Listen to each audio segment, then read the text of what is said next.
the thing, guys. So right now, the whole pandemic is happening.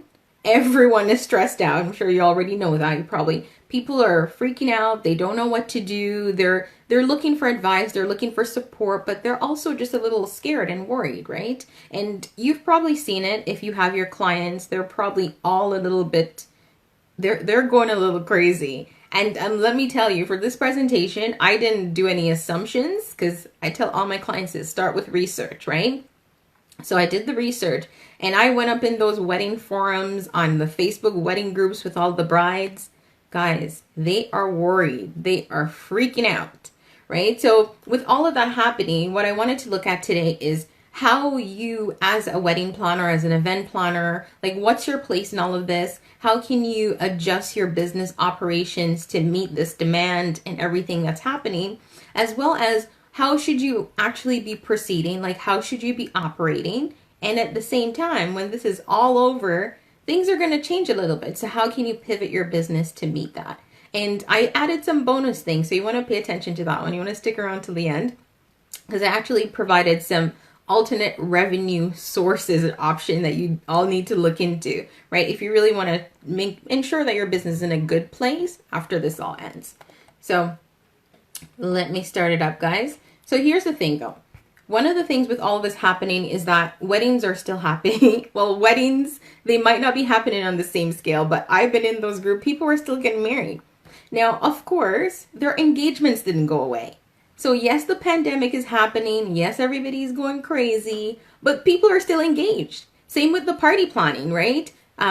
Kids are still having their birthdays. I saw someone recently posted like a Corona birthday party for their kid, and it was just the parents and the kid at home, right? But they were still having the party. So what you need to look at, that's going to be my first step, is how you can actually change your business to meet where your client's demand is now, right? Because their demand's in a different place. And where is that? So the first thing I want you to do is I want you to really research where your clients are and how you can meet them. So what do they need in this moment? If you're a wedding planner who usually do large weddings, chances are they might not be trying to book any large weddings right now. In fact, they really shouldn't be. If you're a luxury wedding planner, same thing. If you're a party planner, they can't do the same. But what they will be doing is they're going to be looking at different ways that they can do the same thing, right? So what is that for you?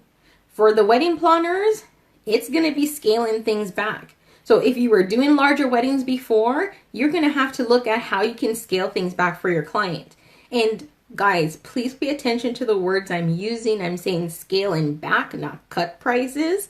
So what I mean by that is if you're scaling back the size of your packages and you're scaling back the price, it shouldn't be that you're scaling back the price, but you're still offering the same package, right?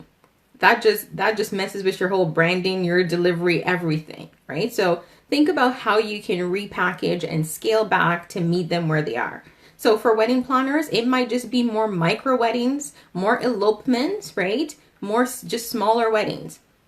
I'm going to tell you this. So on Google, so for anyone familiar with Google Trends? Okay.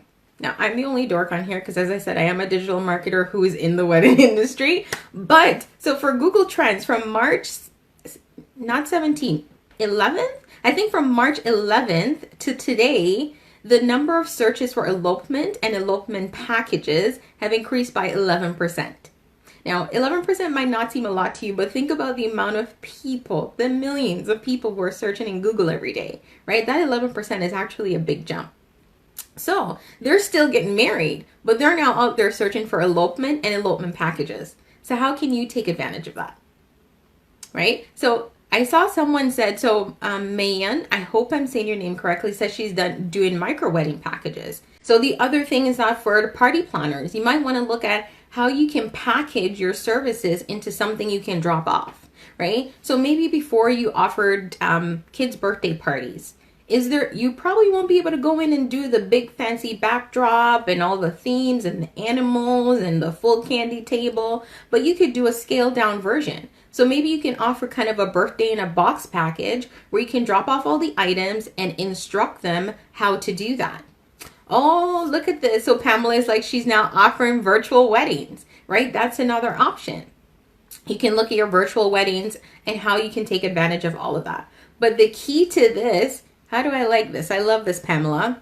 The key to this is that you need to understand what your clients' needs are right now, right? That's the key. So where are they and what do you need?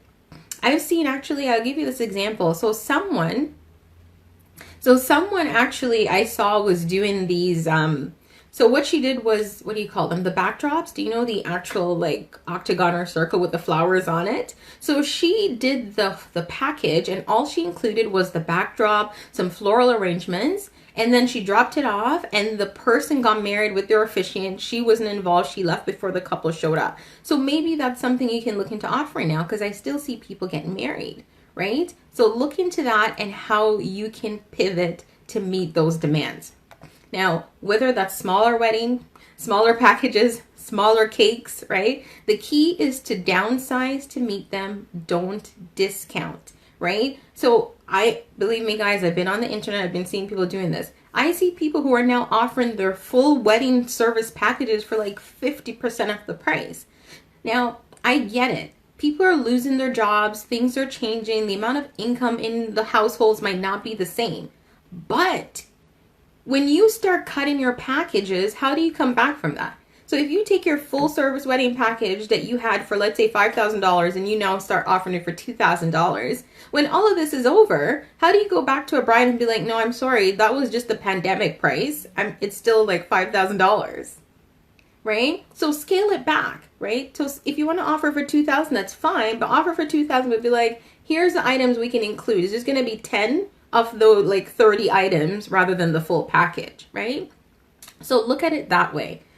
Now, also, guys, please stop making assumptions about your clients' budgets.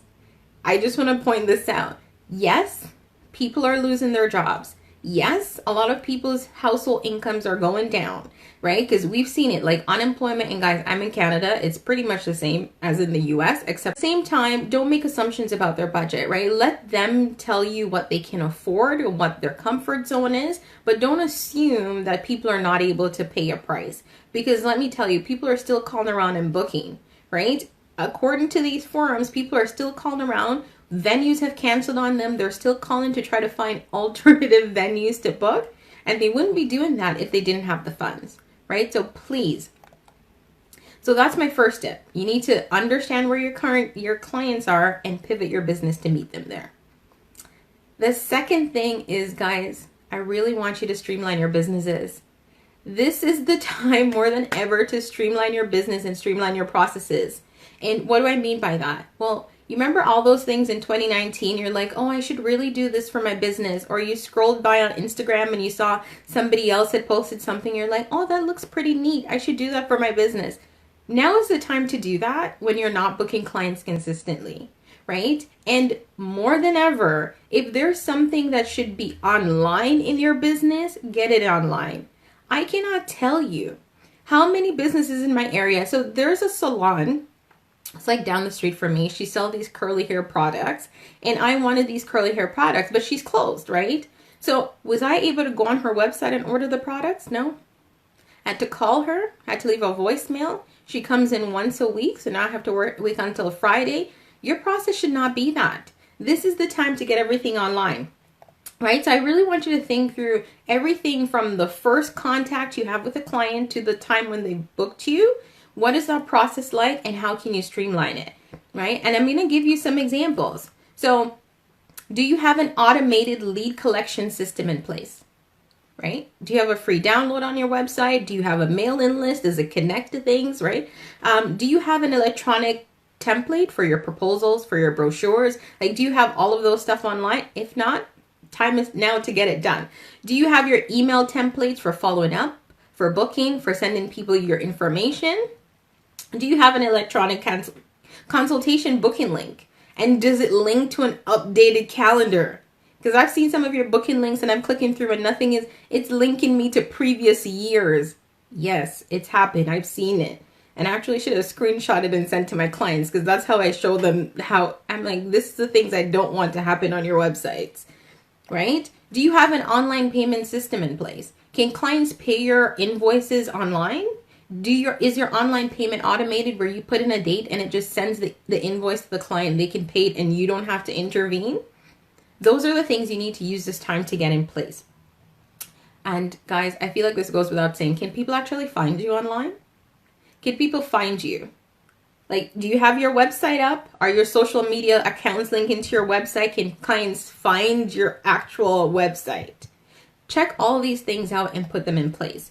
Now more than ever, as I said, is the time to streamline. And guys, if you need help with this, don't sleep. I have a 1.5 hour strategy session where, believe me, it will change your whole life. It's 1.5 hours and we're streamlining everything. It is, you need to have these in place so you can streamline the process of clients booking you. Also, everyone is at home right now. Everyone is home. They're online. They have their phones in their hands. So make sure that your online presence is actually functional, right? You can't be saying you're online. You have your Instagram account. None of your links work. It doesn't link to anything. People can't actually book a time to speak with you. Don't have your online steps and your processes in place. Stop playing, streamline them, set them up. Let me know if you need help. Now, my third tip is that I need you guys to stay visible.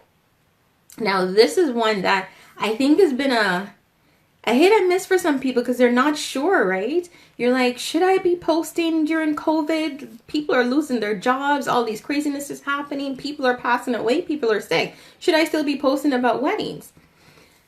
Yes and no, right? So that's now. Hi, Brenda. Now is definitely not the time to disappear, right? So I get it, right? Anxiety happens. Sometimes you yourself are anxious. You probably don't want to be spending hours on social media, and you don't have to. That's why you have programs like Planoly, highly recommended for Instagram, Recur Pulse, right? Buffer, Hootsuite, like so many programs that can help you to set up your posts. But here's the other thing. COVID is happening. So you actually can't pretend like it's not happening. So what you need to do is still post, but change your content to meet your clients where they are now. And I'm going to give you actual content examples of what you can be posting that I pulled from doing my little research on my stalking online, right? So you can't act like it's not happening, but your clients do still need support. Your potential clients are still online looking because, as I said, they're still engaged. Their engagement didn't go away because of the pandemic. They're still engaged, right? It's just their wedding have to be postponed, especially if it was earlier, like in the summer, or maybe it's in the spring, right? There's some changes that needs to happen. So, and this happens to this, by the way, also to your vendors. Like, you can still connect with your vendors. You can still reach out. You can still talk to your vendors and try to build those relationships. Those things don't go away because of the pandemic. And your vendors are in the same position that you're in right now, right? They're getting cancellations, people are changing, and they're going to have to be dealing with all of this. So try to create those little support networks to support you and your business, and at the same time, build your network. So when you're posting the content during all of this, what I want you to do is, instead of posting the cute wedding pictures and telling people to book you and that you're booking up for May and you have some spots available, what I want you to do is I want you to post these. And guys, get your pens and paper ready. These were all of the things that I saw people asking questions about in the actual forums and in the groups. So can you offer them tips on how they can host a smaller wedding? Because a lot of people are asking, how do I scale back? Right? That's number one. Can you offer them tips on how they can incorporate family who might not be able to travel right now into their wedding if they choose to have it? So if they choose to have their wedding and it's just the two of them, how do they incorporate like a virtual component? Can you offer them some tips on that? Right? Pamela might be able to assist you. I see Pamela said she's doing virtual weddings. Definitely connect with Pamela. Right? Number three, can you let them know that they can reschedule instead of canceling? Right? Let them know your cancellation policy during the pandemic, right? People were complaining so much about the cancellations in all of these forums.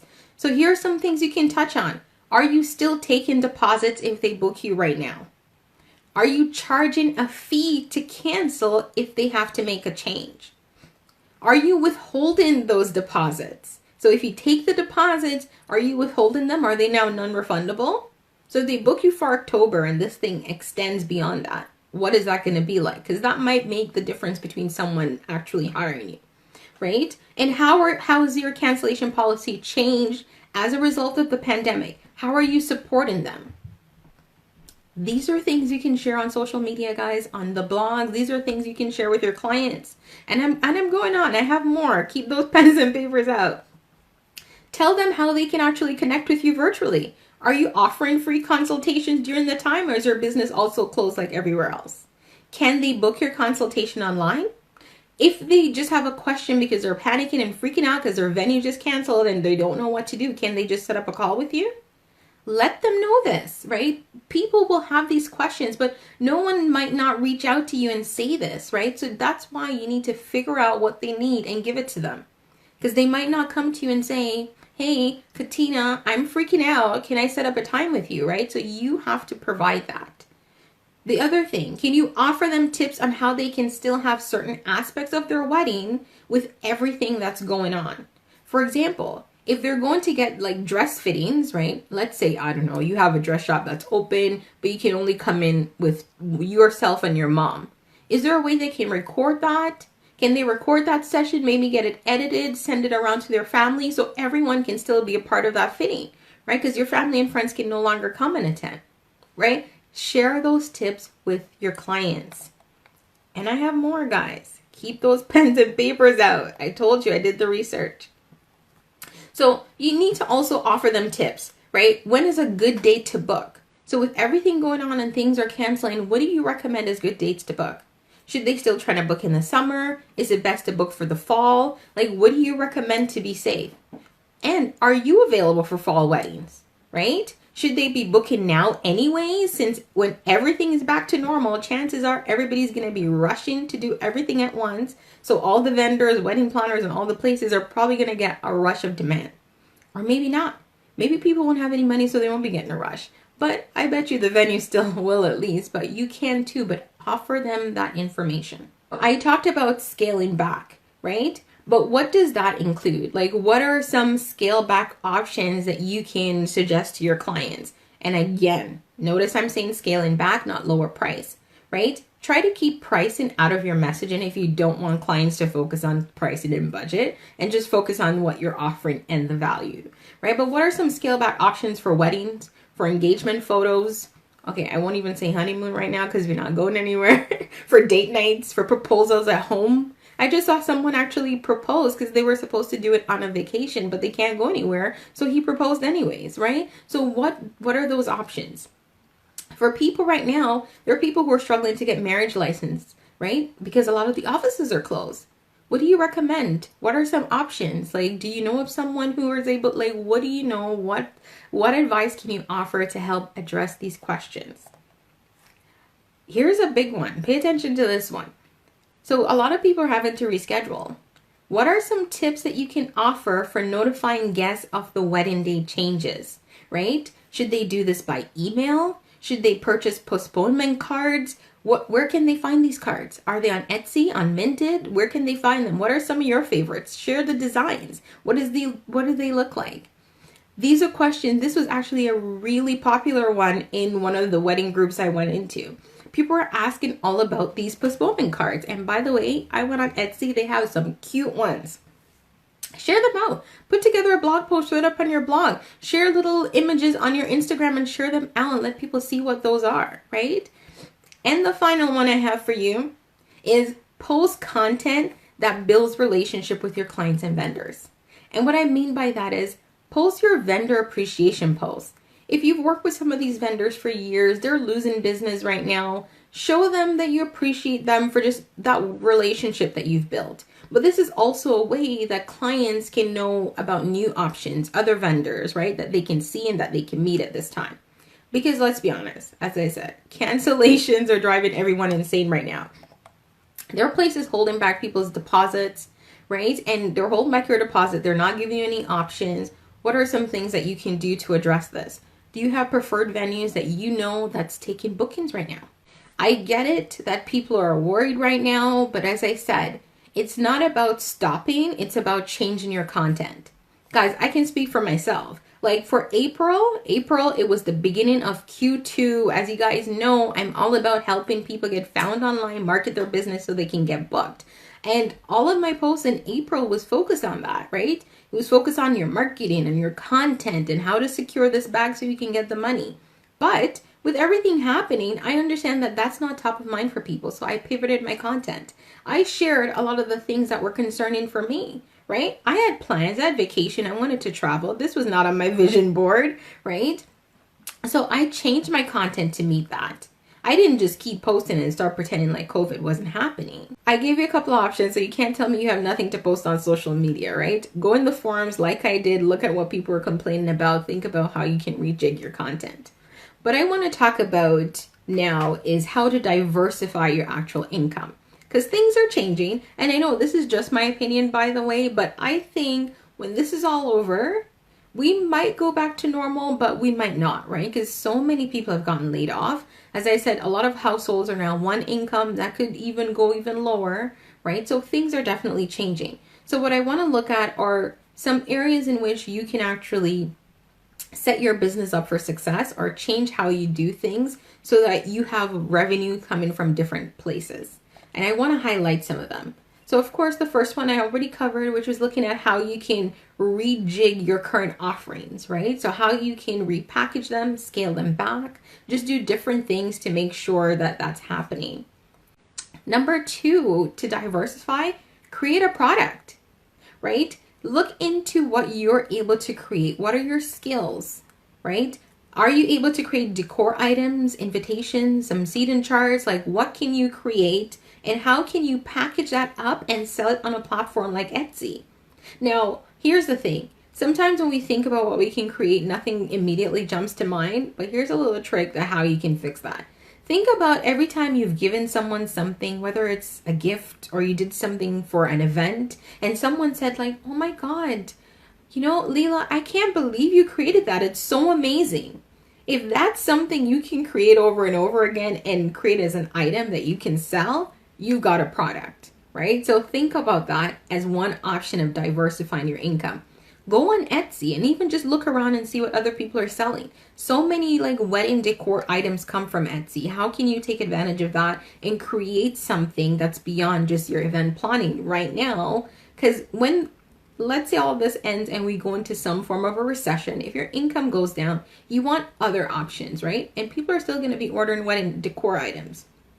They usually are. The next thing are online products, right? So are you able to create digital products? Right? Are those digital products something that you can use to serve your clients? So whether that's an ebook, a planner, a wedding timeline, what I want you to think about is if someone didn't hire you to plan their wedding, what's a piece of resource that you can give to them that can help them with the process anyways, right? And think it through. So I know one of the first things that everybody runs to create are like ebooks on how to budget for your wedding. Guys, please stop it. I can Google and find a million articles on how to budget for my wedding, but think through something that you've had to create or give to your brides, or your clients just had a lot of questions on, so you had to create a resource, or you figured it would be a good thing to create a resource for. That's your digital product, right? So look into that and how you can create something like that. That's another option. Number 4, you're going to like this one. Number 4 is affiliate programs.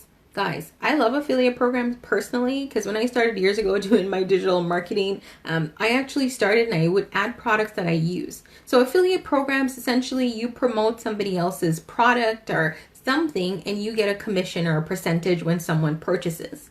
So look at where you are now.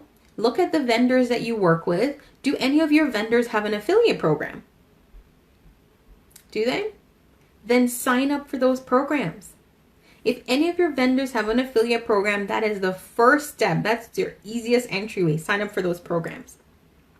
Now, if they don't, right? If they don't, I'm gonna give you a list of them because I want you to think about the things that your clients usually purchase as well. So are wedding dresses on sale right now? Because guys, I bet you a lot of sales are going on right now because businesses are losing revenue. So when they're losing revenue, they start doing this thing where it's called discounting. So our wedding dresses on sale, our bridesmaids dresses on sale. these are the kind of things that you can look, see if they have a program and promote it so that you can get a commission. So I'll give you a couple of them. I'm going to list them out. So one of them, see, Katina says, yes, they are. Perfect. Go on a website that has them, scroll down to the bottom, you know, the footer area of their website where they usually have like their terms, conditions, all those stuff. It will tell you usually down there if they have an affiliate program. It will just say affiliate program and there's a link to something you can sign up. You get approved and you start promoting. You grab one of the pictures of the cutest dresses shared on your Instagram account. Say, hi guys, it's so gorgeous. It's on sale for 70%. See the link in my bio. It clicks, they purchase, you get a percentage of that commission. It's that easy. But here are some stores that I went and found it. Guys, I said I did the research. My Wedding Favors has an affiliate program. You can order wedding favors online. They have an affiliate program. Doris Weddings, they have an affiliate program. Coco Melody, For Him and Her. I'm going to repeat the last one. Make sure you guys got it. Coco Melody, For Him and Her. House of Brides. The Desi Group, that DESSY, they all have affiliate program. They sell wedding decor, wedding dresses, bridesmaids dresses, items for grooms to be, so many things. They all have affiliate programs. But I'm going to keep going because here's another group that I want you to think about, jewelry, right? Are you able to look at some jewelry options? So right now, maybe people still want to get engaged and they want to order the rings online, whatever that is. Look up the jewelry companies. James Allen, Lily Fair, Blue Nile, they all offer affiliate programs. Go on there, look up some cute engagement rings, pull the photo, post it on your blog, keep a series of them, be like, these are the best engagement rings for 2020. Link all of them with your affiliate code. If anyone links and purchase, you got the commission. This is just a small amount of them, right? Go on and do your research. And as I said, start with the places that you know that you work a lot with, right? Start there. Maybe you use, I don't know, Michaels a lot. Maybe Michaels has an affiliate program. I don't know. Look it up, right? And you can link one of their products that people can use if they're doing their DIY wedding decor. Use those to bring in additional revenue. And now is the time to structure and share those, because when your planning revenue is getting hit, you want revenue to be coming in from multiple sources, right? Guys, I am all for the multiple sources. I have approximately 6 sources of income and I need one more, right? 7. You gotta hit 7. So the next one that you can do is, and guys, I'm putting this one out there, is courses. Now I'm putting this out there because now more than ever, I think is the time to monetize your knowledge, right? That's right, Leela. Share a Sale. Share a Sale is definitely one that you can sign up for that has an affiliate program. And when I say have an affiliate program, they have a list of all the stores within there, right? So you can search them. So this is now, I think, more than ever where you can monetize your knowledge. You can look at, if you've been in the industry for a few years, and it doesn't matter if you're a wedding planner, if you're a corporate planner, if you're a caterer, if you're a florist, if you're a baker, whatever that is. Think about, are you ready to actually start teaching people? Now, guys, I'm going to be completely honest. If you've been in the industry for 1 year and you're still struggling to find clients, please don't go start a course, right? Please don't do it. And I've seen people do this. Ensure that you're in a spot where you have the knowledge to share with someone, where you can give them, where they finish, they have something good to take away, right? So what can you think about what you can share with a future planner for your expertise and experience? What can you teach them? The time is now to put those stuff in place. And you know, I have a program for this. Guys, so I actually have a program that can help you with that. Just go to weddingindustryeducators.com. That's it. Just go there and sign up. So essentially what I have is a program that can work with you to put a course together. And I mean everything from your curriculum design, finally using my master's in education, guys, to creating the worksheets for your students, to editing your videos, to helping you market the course.